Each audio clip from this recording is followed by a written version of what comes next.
I was anchored in the middle of nowhere. I had been hired by a faceless corporation to perform a specific task. Without breaching confidentiality, I can tell you that I was to sail out to a given location in the Pacific Ocean, dive down to the bottom, and document whatever was down there. When I arrived initially, I was conflicted. The payout for completing the job was astronomical, way beyond my normal fee. This alone would usually temper any particular fears or doubts I had, but the location they had provided me was unusual. I was weary of it from the beginning, mostly because it really was in the middle of nowhere. Most jobs that I pulled found me off the coast of somewhere, always within viewing distance of some kind of landmass. Here, though, there was nothing. I couldn't see land anywhere. This fact by itself was unnerving enough, but on top of this, I discovered the location was way off the grid. The nearest shipping path was hundreds of miles away, and the nearest landmass was twice that. This location was as remote a place as I had ever been. I had also been given strict orders to go alone, without a dive partner or even a navigator. This, strictly speaking, isn't exactly legal, and certainly against diving regulations. The money was just too good. I wasn't going to back off of this one.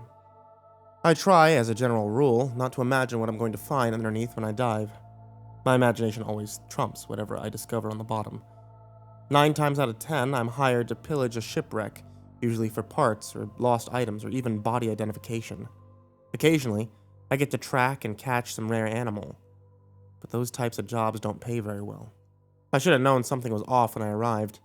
I had so many warning signs before I even got into the water.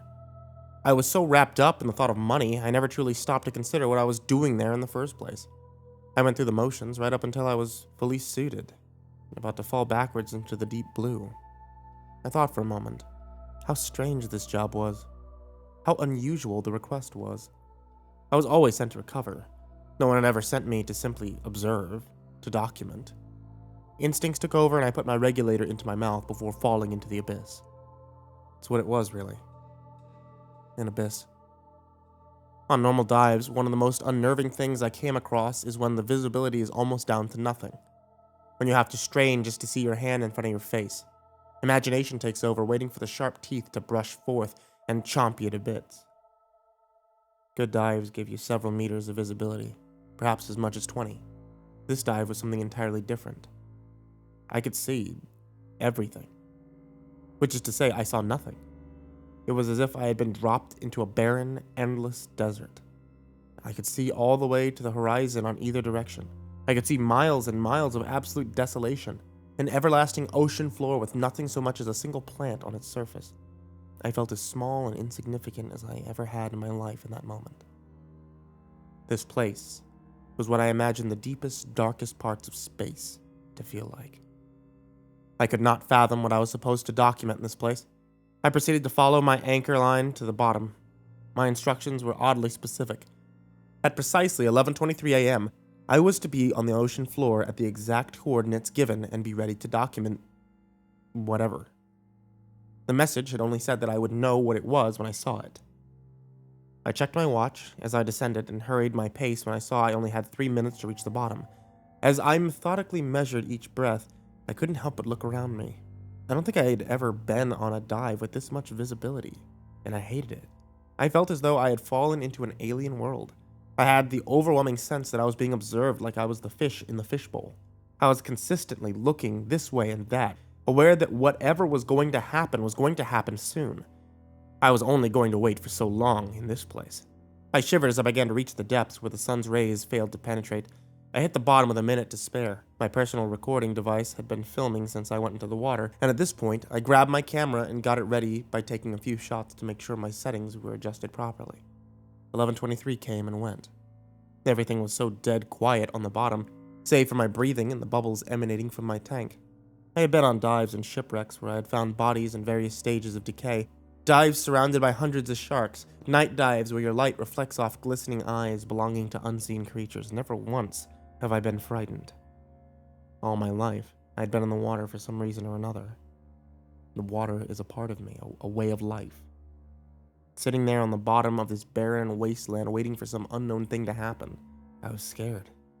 More minutes passed. I was ready to leave to have this farce be over with when I saw it. It was hard to miss, the only shape of a shadow I could see in any direction, What it was exactly was another matter. My first thought was that it was a submarine, which would make sense, given the specificity of the instructions. I was unnerved at the thought. To have so large a thing pass by me? I've been lucky enough to observe blue whales, the largest things near to ever exist on Earth, but I knew most submarines dwarfed blues. There's something inherently terrifying about being in the water with something so big. My eyes strained through the goggles. My mind couldn't connect the shape to anything. It was still so far off. Difficult to tell the size of it. Whatever it was, it seemed to be coming right for me. The shape began to grow and grow. Definitely not a school of fish. Too big. Was it a whale? No, bigger than a whale. What's bigger than a whale? Maybe it really was a submarine. What had I gotten myself into? The shadow began to take shape.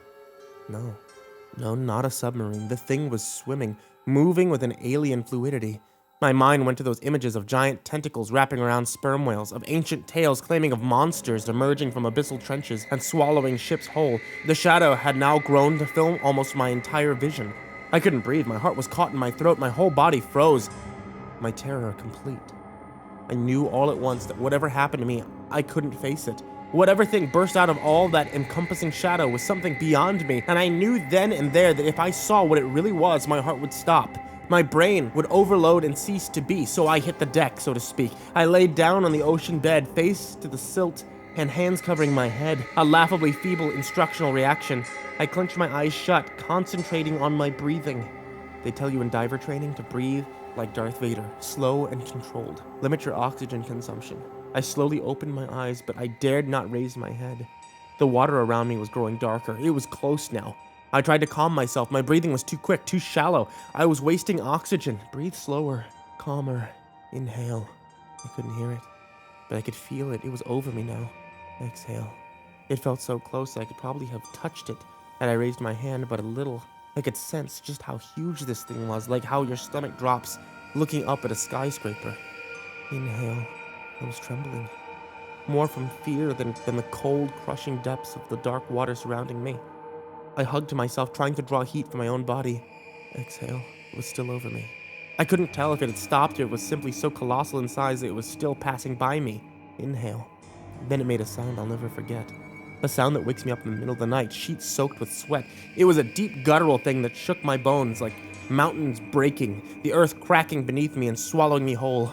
I began to cry. And then it was over. I knew it was gone before I even opened my eyes. The sun breaking through the storm cloud. I didn't bother to look around. I swam up with an urgency I didn't know I possessed. A speed driven by crushing fear. Too fast. I was rising too fast. I wasn't decompressing properly. I had been too deep for too long. I needed to make at least one decompression stop in order to reduce the excessive pressure of inert gases dissolving in my body. If I didn't, any number of things could happen to my body, all of them not good. Several meters from the surface, I stopped. Tantalizingly close to the outside air. I had to decompress for at least 5 minutes to be safe. I was only going to wait there 3. 1 minute. I didn't want to look around, but straight ahead, I just knew that if I looked down, I might see it. I felt so exposed, my feet hanging below me, suspended in the abyss. I tried not to think about it, but what I had seen, what I had felt, what I had heard was something beyond me. Something ancient, primordial. It was like a glimpse into another reality, and my mind wasn't prepared. 2 minutes. I was paranoid. Heart racing, sweat forming. Despite the cold water, I dared to look down. Only for a second. Nothing. Absolute blackness. I couldn't see anything, not the ocean floor, not my anchor line, just darkness. I breathed a sigh of relief, but only for a split second. My brain whirled as I understood why I couldn't see the ocean floor. It was right behind me. I screamed into nothingness. Forget the decompression. I was going now. I burst out into the open air, ready to swim towards my boat, but it wasn't there. I screamed again. Where was it? I whipped my head around and spotted it a few hundred yards away. Stupid. Separated myself from the anchor line. I made a mad dash for it. Swimmer's technique thrown out the window. Just a desperate flailing of limbs trying to drive me through the water. The longest seconds of my life swimming towards my boat. It was a lifetime of eternities. I was just waiting for the moment for something to wrap around my foot and drag me back towards the abyssal darkness. I closed my eyes every time I put my face into the water as I attempted a breaststroke. I couldn't see it. Didn't want to see it. But I know it was there. I could still feel it, the enormity of it. I reached the ladder of my boat and with a great surge of energy propelled myself up onto the boat. I remember very little after that. The next few days were a haze of memories. By sheer luck, the Coast Guard found me. I was dehydrated and confused, and one of my rescuers said I was babbling incoherently, that I kept saying I over and over again. I still haven't reported anything to my employers. I know eventually they'll come looking. I won't really know what to do when that day comes. I haven't examined the video recording either. I'm close to destroying any and all evidence I was ever out there. I wake up in the middle of the night sometimes. Always the same dream. I'm in my bed and it begins to swallow. The sheets suffocate my body. I'm dragged underneath until I can't breathe. I'm being dragged further and further down towards the cavernous black hole, and I look down for a second before I'm ripped awake and screaming. And in those moments, I remember seeing something, that I was swimming towards my boat. And I couldn't help but open my eyes for the most fleeting of seconds. And like a cratered full moon in a black sky. And like a cratered full moon in a black sky. I'll never go back in the water.